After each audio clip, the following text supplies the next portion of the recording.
Le pécheur comme le juste servent la gloire de Dieu. Par le Père Bourdaloue. Il est vrai que Dieu profite des pécheurs pour l'augmentation de sa gloire et pour notre salut. Il est vrai que les moyens ne lui manquent jamais pour se dédommager de l'injure qu'il reçoit de la malice des hommes et du péché, et qu'il la répare par le péché même et par la malice de ceux qui l'ont commis. Or, voilà encore le modèle que nous devons suivre, si la nécessité de notre état nous engage dans le commerce des impies. Du moins, à l'exemple de Dieu, devons-nous en tirer avantage pour nous-mêmes. Nous le pourrons toujours quand nous ne les aurons pas recherchés et que nous n'aurons pas dû les éviter. Car de même, dit saint Ambroise, que Dieu trouve dans les pécheurs de quoi rehausser l'éclat de ses infinies perfections, nous y trouvons de quoi acquérir et pratiquer les plus éminentes vertus. En effet, quoi que fasse le pécheur avec qui je vis, si j'ai l'Esprit de Dieu, c'est une leçon pour moi et une occasion de me sanctifier. S'il me persécute, il me fournit une matière de patience. S'il se déclare mon ennemi, il purifie ma charité. S'il me fait souffrir, c'est un sujet de mortification. S'élève-t-il au-dessus de moi par orgueil, il m'apprend à me tenir dans la modestie. Se laisse-t-il emporter à la colère, il met en œuvre ma douceur. Tombe-t-il dans des péchés honteux, il excite ma compassion et mon zèle. Je dis plus, et c'est après saint Grégoire, pape, que je le dis, jamais dans les règles ordinaires, un juste ne serait parfait, ni ne pourrait le devenir, si Dieu, par la disposition de sa providence, ne l'obligeait quelquefois à vivre avec les pécheurs. Pourquoi cela ? Parce que c'est dans cette société et dans ce mélange des bons et des méchants qu'il doit être dégagé des imperfections humaines.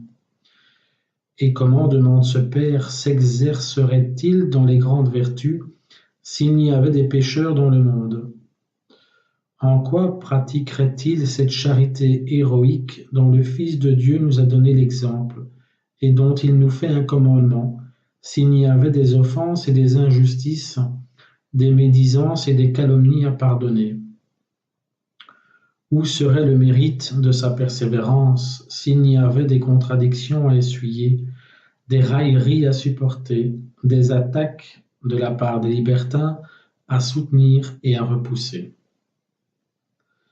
Rien de plus constant, chrétien auditeur, si nous étions aussi zélés que nous devons l'être pour notre salut, et si nous voulions faire plus de progrès dans les voies de la piété et de la perfection évangélique, un des plus puissants moyens pour nous porter à Dieu serait la présence de la vue de tant de pécheurs que nous avons sans cesse auprès de nous.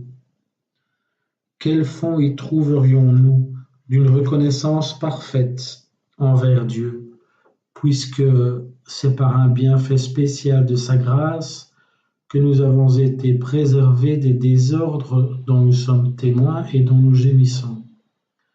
Quel motif d'une humilité profonde et d'une continuelle attention sur nous-mêmes, puisqu'à chaque moment nous y pouvons nous-mêmes tomber. D'une charité respectueuse à l'égard du prochain, puisqu'il est, jusque dans son iniquité, l'exécuteur des arrêts de Dieu, le ministre de Dieu, pour nous châtier et nous corriger.